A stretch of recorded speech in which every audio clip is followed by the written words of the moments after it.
Podcast. Well, hello, Ian Hunter Gray here for the 9th bonus episode of the Confident Live Marketing Show as we work towards episode 200 and the 4th anniversary of this podcast.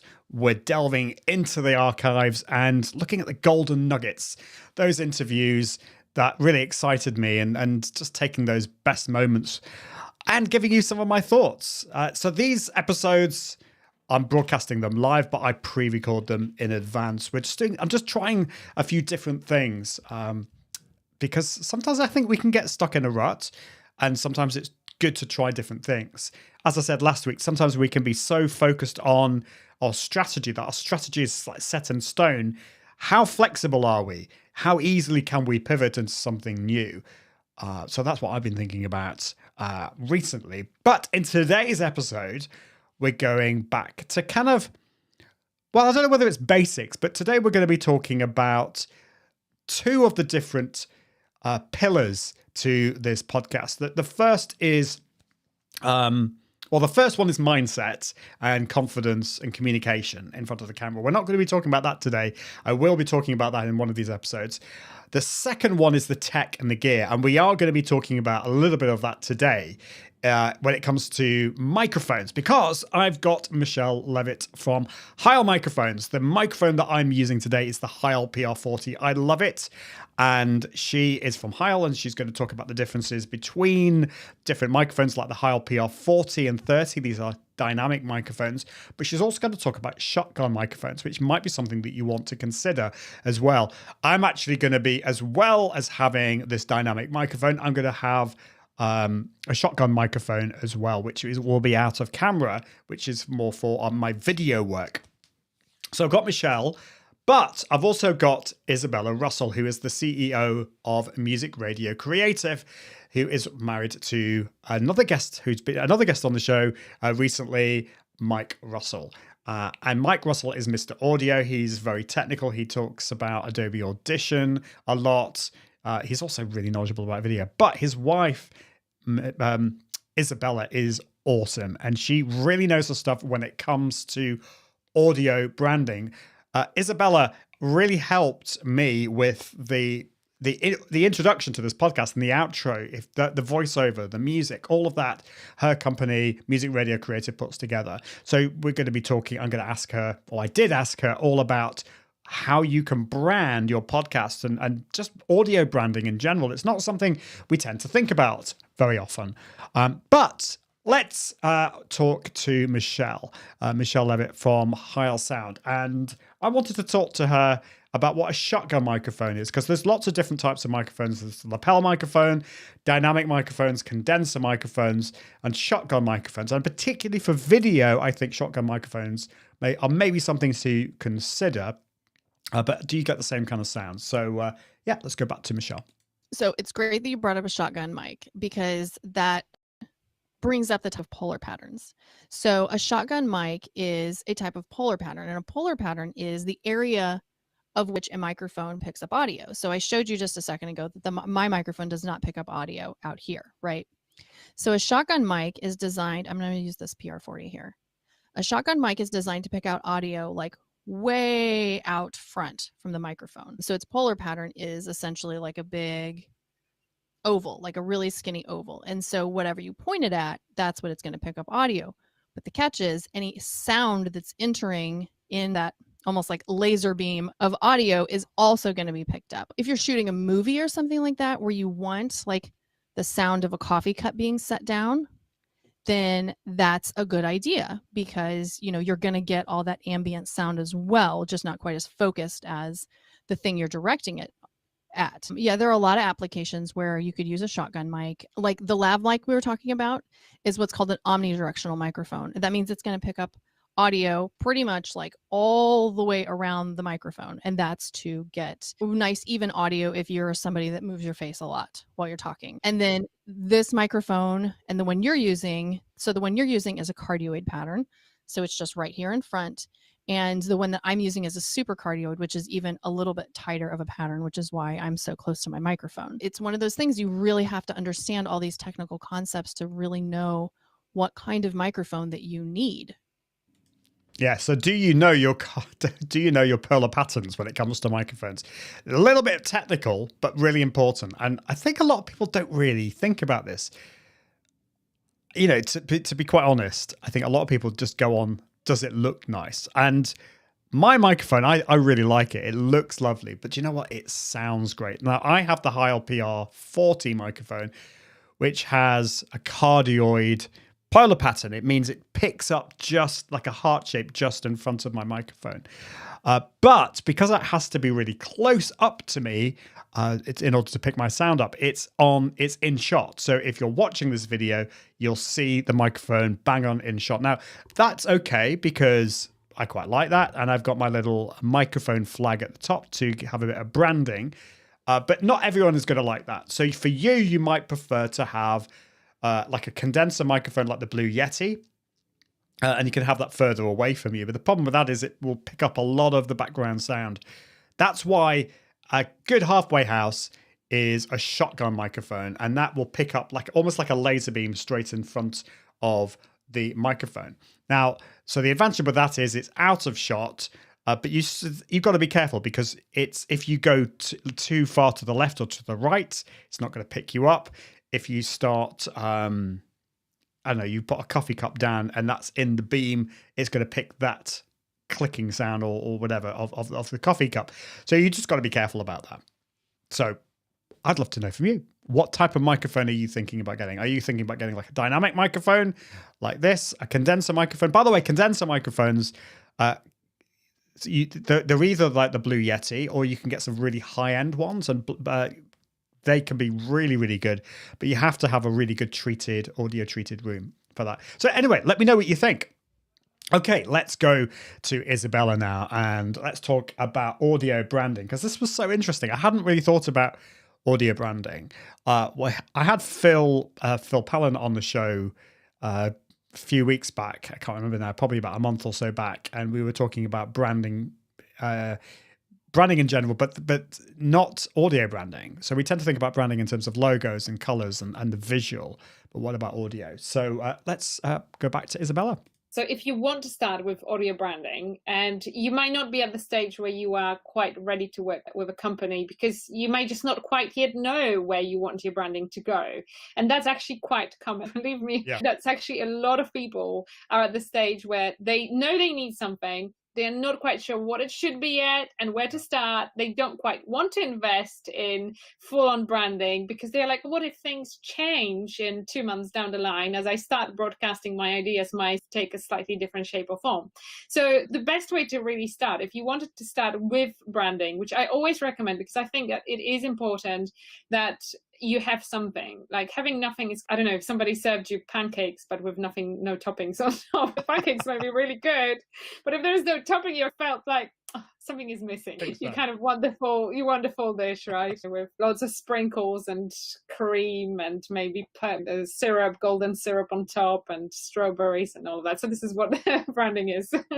But if you want to start somewhere, start off with finding a piece of royalty-free music track that you really like, something that really appeals to you, maybe represents part of your character, charisma, or just in some way feels like it represents what you do. And start with that.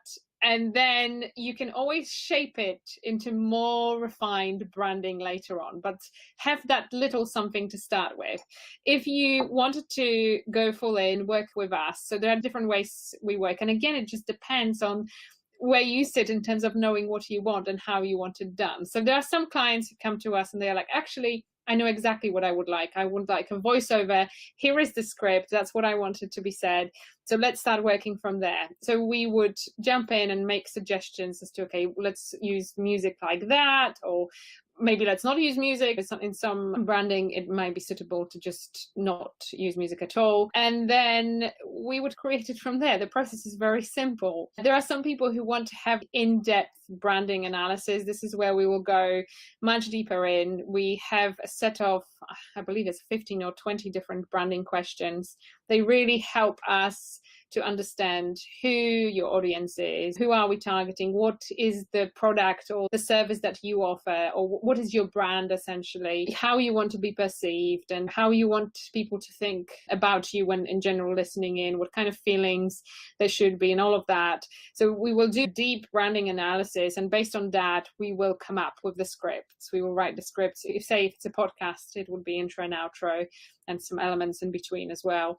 We will come up with suggestions for what music may be suitable for this, what voice artist would be better placed to record it. So we will do a full recommendation based on your answers. So that's like the full pancake with all the toppings, but you can choose a smaller version of it if you are a little bit more certain as to what you would like and how you would like it. I'm getting hungry now. It is coming up to lunchtime here as I record this, and talk of pancakes. I'm a bit of a savory pancake guy, but enough of that. Have you thought about your audio branding? What would reflect your personality? And this is something I'm actually thinking about at the moment as I look at potentially rebranding this podcast and live show. I've always tried to get it to reflect my personality. You know, we use our my family and my kids at the end saying together we go live, and I quite like that. I want a bit of quirkiness. I want a bit of fun as well. So, but maybe that's not your personality. Maybe you're more of a kind of serious person. Think about the kind of music that you might use to reflect that, and the voice and the energy as well. And actually, that's a really important thing when it comes to the energy of your show in general. Although I've always been a big believer in what I call heightened authenticity, that you do need to put more energy into it. Don't be ashamed of who you are. So if you are full of energy, you're a very highly energetic person. Don't try and kind of calm that down on camera. Just be you.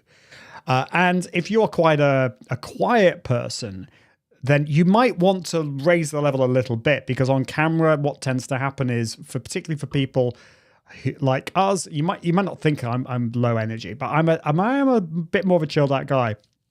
But I do put a little bit more energy into the way I deliver in front of the camera, because the camera is this energy sucking device. It tends to suck our energy away from us. So something to think about there anyway. Yeah, that was really helpful. Really helpful. I'm glad I listened to that again, and thinking about audio branding, that's really helping me as I move forward. What are your ideas on that? I'd love to hear from you. Well, let's go back to Michelle for the final part of that interview. And she's going to talk about, this is again going back to more technical side of things between different microphones. We've talked about the different polar patterns. Now we're going to talk about the differences between these two microphones, the Heil PR30 and the PR40. Now I've actually got both microphones. My son seems to have nicked my PR30. He's using that downstairs. It's a really nice microphone. However, I've always enjoyed my PR40. So if you might not be thinking about specifically about these particular microphones, but this conversation might help you in finding or picking the best microphone for you. I'm just trying to find the button here. There's too many videos, but here we go. Here's the interview. So in terms of for live streaming, you've got a PR30. I've got a PR40. I'm just, first of all, interested in why do you go for a PR30, and why would somebody go for a PR40? So for me, when I'm doing video stuff, or especially when I'm doing a podcast, I want to sound just like me, so that when you meet me in person at Podcast Movement or Podfest or whatever, that I don't sound off. So my goal always, my audio, is to sound as much like myself as possible.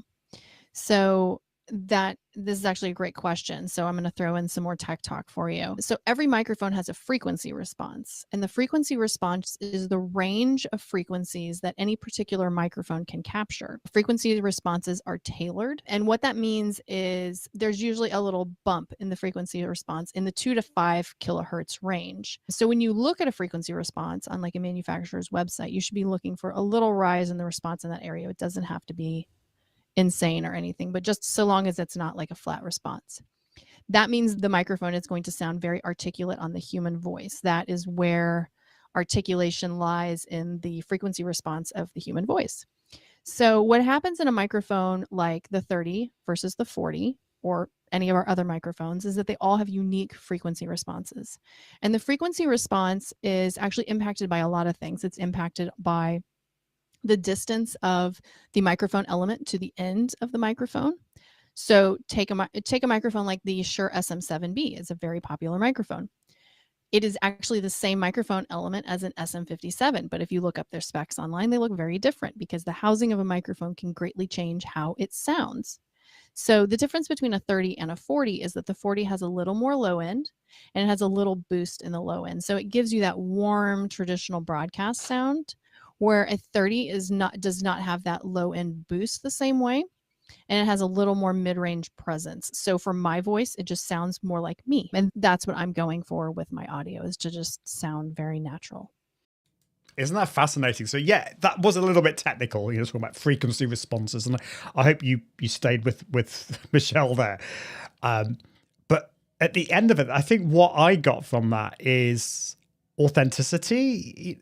I think so often we're wanting to enhance ourselves, and that's not wrong, but how happy are you with your own voice?